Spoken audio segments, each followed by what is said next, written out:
श्री भगवान दास कबीरपंथी। धन्यवाद अध्यक्ष महोदय। अध्यक्ष महोदय, मैं आपके संज्ञान में कुछ समस्याएं हैं उनका और ध्यान दिलाना चाहता हूं। एक प्रधानमंत्री आवास योजना के तहत गांव में मकान के लिए लोगों के सर्वे कराए गए थे, जिसमें जो लोग जिनको जरूरत थी विभाग द्वारा वो उनकी मंजूरी दे करके आगे उनको सरकार को भेज दिए थे और अब सरकार द्वारा उन मकान बनाने के लिए पैसा आ चुका है।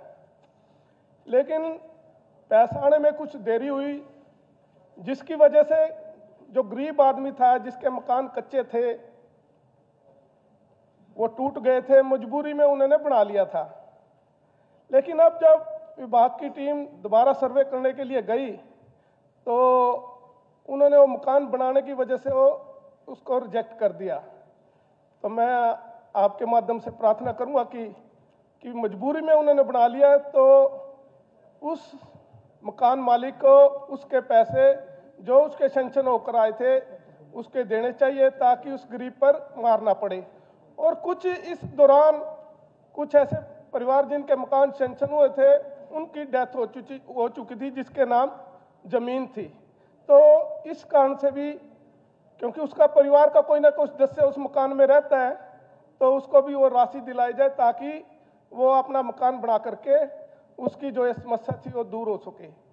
और दूसरा, एक मंडियों में कुछ छोटे आड़ती हैं जिनको बूथ अलाट हुए थे और उन्होंने अपने आड़त का काम उस पर शुरू कर लिया था, लेकिन उस पर लाइसेंस विभाग जारी नहीं करता, जिसकी वजह से वो दूसरे जो आड़ती हैं बड़े, उनको दो दो लाइसेंस मिलते हैं, उनसे वो किराए पर लेकर अपना काम चलाते हैं। तो मेरी प्रार्थना है कि इन छोटे बूथों पर भी लाइसेंस दिया जाए। एक तीसरा, पिछले समय में सरकार ने जो मार्केटिंग बोर्ड की कुछ ऐसी सड़कें थी जो जिला परिषद को ट्रांसफर कर दी थी, लेकिन जिला परिषद के पास चाहे फंड की कमी है या क्या कारण है, उन सड़कों की स्थिति स्थिति उनकी खराब हो चुकी है। जिला परिषद उन सड़कों पर काम नहीं कर पा रहा। तो मैं ये भी प्रार्थना करूंगा कि उन सड़कों को दोबारा या तो मार्केटिंग बोर्ड को दी जाए या पीडब्ल्यूडी विभाग को दी जाए, ताकि उन सड़कों की भी स्थिति में सुधार हो सके। और एक समस्या मेरे क्षेत्र की निसिंग अपना एक कस्बा पड़ता है, ये करनाल और कैथल रोड पर है। ये बाजार इसके बीच में है और बड़े बड़े इसमें राइस सेलर हैं, तो जाम की स्थिति इसमें ज़्यादा रहती है। तो मेरी प्रार्थना है कि इस जाम से छुटकारा मिले, वहाँ पर एक बाईपास बनाया जाए ताकि जाम की जो हर रोज घंटों की समस्या रहती है इससे छुटकारा मिल सके। एक सरकार ने जो हमारे कैंसर के मरीज हैं उनके लिए जो थर्ड स्टेज पे है कुछ सहायता 2500 रुपये के आसपास उनको देने की बात की है, ताकि वो अपना इलाज कर सके। मैं आपसे प्रार्थना करूंगा कि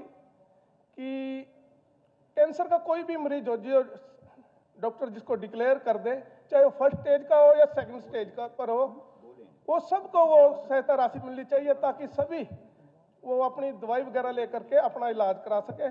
इतनी बात कहनी थी। बहुत बहुत धन्यवाद अध्यक्ष। श्री भगवान दास, नंबर 35। माननीय स्पीकर साहब, माननीय सदस्य की बात सही थी कि इनके यहाँ पे बस्तली तरावड़ी और एक गरौंडा विधानसभा के बस्ताड़ा में राजकीय महाविद्यालय के निर्माण को लेकर थोड़ी देरी हुई थी, उसको दूर कर लिया गया है और 31 मार्च 2026 तक हर हाल में ये काम पूरी तरह से कंप्लीट कर दिया जाएगा तीनों कॉलेज का।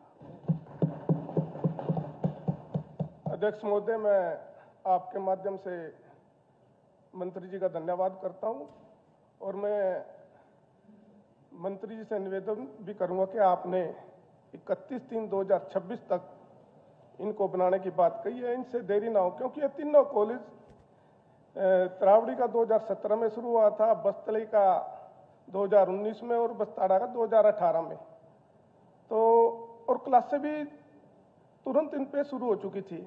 और कुछ ऐसे जो बेटियां थी उन्होंने कहीं प्राइवेट बिल्डिंग लेकर, कहीं स्कूल में वो क्लासेस शुरू की हैं और डिग्री लेकर भी जा चुकी हैं। तो अब कृपा करके इसमें जल्दी से डिपार्टमेंट को थोड़ा सा उनको इसमें तेजी लाएं और 26 से देरी ना हो, इस ताकि जो और बच्चों को जो एडमिशन हुआ है उनको अच्छी सुविधा मिल सके और अच्छी शिक्षा ले सके। धन्यवाद। श्री